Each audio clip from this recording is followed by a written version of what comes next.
నేను పీడీఎస్సీ నెల్లూరు జిల్లా సెక్రటరీ. ఈ రోజు నెల్లూరు నగరంలో అతిపెద్ద ప్రైవేటు పాలిటెక్నిక్ కళాశాల 23 ఎకరాల్లో ఉండడం మన నెల్లూరు జిల్లాకి చాలా గర్వకారం అందరూ భావిస్తా ఉన్నాం. కానీ అదే 23 ఎకరాల ప్రభుత్వ పాలిటెక్నిక్ కళాశాలలో ఈ రోజు విద్యార్థులకి మెస్ బిల్లు భారంగా అయిపోతా ఉన్నాయి. ఒక ప్రభుత్వ హాస్టల్లో మేనేజ్మెంట్ హాస్టల్ నిర్వహిస్తా ఉన్నారు.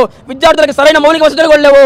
విద్యార్థులు స్నానం చేయాలంటే ప్రభుత్వ కాలేజీలోకి వెళ్ళి స్నానం చేస్తున్నారు తప్పితే హాస్టల్లో స్నానం చేయలేకపోతున్నారు. అక్కడ మరుగునీళ్ళు అక్కడ వాటర్ కూడా మురుగునీళ్ళకి రావడం విద్యార్థులకు అనేక రోగాలు వస్తూ ఉన్నాయి. దీని మీద వెంటనే ప్రతిష్ఠ అదేవిధంగా హాస్టల్లో చేరాలంటే 6,000 నుంచి 7,000 రూపాయలు అడ్వాన్స్ కట్టాలని చెప్పి ఈ రోజు ఒక హాస్టల్ మేనేజ్మెంట్ చెప్తా ఉంది. మరి హాస్టల్ మేనేజ్మెంట్ లో ఎందుకు విద్యార్థులు ప్రశ్నిస్తుంటే విద్యార్థులు ఒకటే మాట చెప్తారు, మీరు ఇష్టం ఉంటే చేరండి, కష్టమైతే బయటికి వెళ్ళి హాస్టల్ చేయాలని చెప్తా పరిస్థితి మేనేజ్మెంట్ గమనిస్తా ఉంది. ఖచ్చితంగా విద్యార్థులు అక్కడ చదువుకునే విద్యార్థులు పేద మధ్యతరగతి విద్యార్థులు వాళ్ళని డబ్బున్న బడాబడా చౌకర్లు కాదు. ఈ రోజు నెల్లూరు నగరంకి ఎమ్మెల్యేగా ప్రార్థిస్తున్న మంత్రి నారాయణ గారు అదేవిధంగా రాష్ట్ర పురపాలక శాఖ మంత్రి నారాయణ గారికి మేము ఒకటే తెలియజేస్తా ఉన్నాం, ఇక్కడ విద్యార్థుల బాధ మీకు కనిపించట్లేదా? ఈ విద్యార్థులు ఓటీలని చెప్పే కదా ఈ విద్యార్థులను పట్టించుకోవట్లని చెప్పి మేము తెలియజేస్తా ఉన్నాం. విద్యార్థులు తీవ్ర ఇబ్బంది పడతా ఉన్నారు. నెలకి 3